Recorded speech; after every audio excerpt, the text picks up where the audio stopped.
All right, welcome. Today, we're going to level up our differential equation skills. We're talking about those tricky equations with non-constant coefficients. You know, the ones that can really stop you in your tracks. But don't worry, we've got a secret weapon, a really clever property of the Laplace transform. Let's get right into it. So on the left, we've got something you've probably seen 1,000 times, a classic constant coefficient dE. We know exactly what to do with that. But on the right, that's a whole different ballgame. You see those little t's hanging out in front of the derivatives? That's what bumps the difficulty up to expert mode. You see, the second you throw a variable coefficient like t into the mix, all the standard Laplace rules you've memorized kind of go out the window. The game is totally changed. So what's our play here? Well, we need a new tool. And this is where our secret weapon comes in. It's a special property that, and this is the cool part, connects multiplying by t in the time world to taking a derivative in the frequency, or s, world. So here's the magic trick. The Laplace transform of t times some function, f of t, is just the negative derivative of that function's transform with respect to s. Let me say that again because it's important. Multiplying by t over here is the same as taking a derivative over there.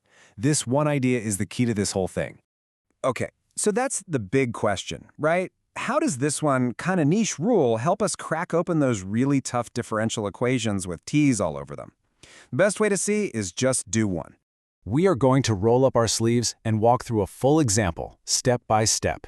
You'll get to see exactly how this property works its magic when things get complicated. Okay, here's the beast we're going to tackle. See the tilde and the tilde? That's our tell. We've also got our initial conditions, which, as you know, are absolutely crucial. Our one and only goal here is to find the function y of t that makes this whole statement true.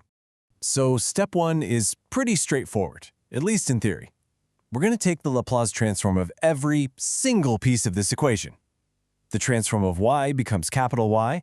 The transform of the constant 2 becomes 2 over s. No problem. But those terms with the t's, that's where we use our new rule.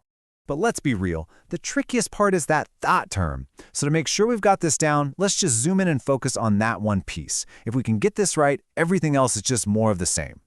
Remember our secret weapon? We just whip it out right here. In this case, our f of t is just the second derivative, y double prime.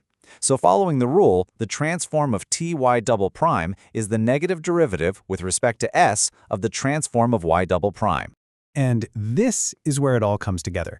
We plug in the standard formula for the Laplace transform of a second derivative, and then we just drop in our initial conditions from the problem statement. So y of 0 becomes 2, and y prime of 0 becomes negative 4. Now you got to be careful here and remember to use the product rule on that s squared y term when you take the derivative. But once you do the calculus, this is what pops out. This whole expression, that's the s-domain version of ty double prime. And we do the exact same kind of thing for that ty prime term. Okay, we've done the hard work of transforming each piece of the puzzle. Now it's time to put all those transformed bits and pieces back together and see what our brand new equation looks like in the s-domain. And voila! This is what we get. After a bit of algebra, combining terms, and cleaning things up, this is our new equation. But take a close look at it. What have we actually created here? Because this is the plot twist. This is the whole reason we do this. And it can be a little weird the first time you see it, but this is the entire point of the technique. I mean, stop and think about what we just did. We started with one differential equation in the time domain looking for y of t, and we've ended up with a completely different differential equation in the frequency domain looking for y of s. We haven't solved it yet, but we basically traded one problem for another, hopefully easier one. So now our job is to solve this new differential equation. And the cool thing is it's often a first-order linear dE, which we already have tools for. In this case, the math works out really nicely and simplifies down to this super clean solution for y of s. We're on the home stretch now. With y of s in hand, we do the last step. Take the inverse Laplace transform to get back to the t domain. The inverse of 2 over s is just 2. The inverse of 4 over s squared is 4t. And there you have it. That's our answer. Now this method is awesome, for sure, but it's not a silver bullet. It's really important to know its limits and to be aware of where it can lead to some, well, pretty surprising results. So here's a really important heads up. For some of these equations, if your initial conditions aren't just right, like if y of 0 isn't 0, a nice solution might not even exist at t equals 0. The physics might break down.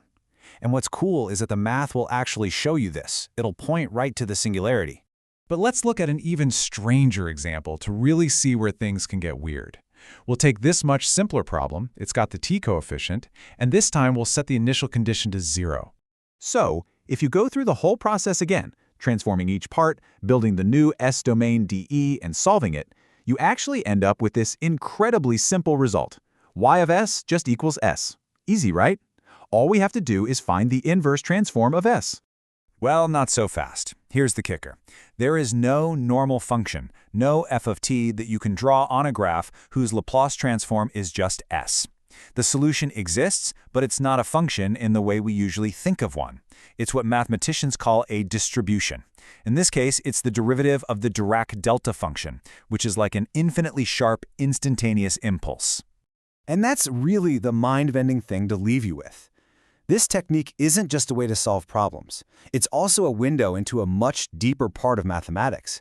It shows us that sometimes the answers to physical problems aren't nice, well-behaved functions, but these other, more abstract mathematical objects. It really forces us to ask what a solution even is.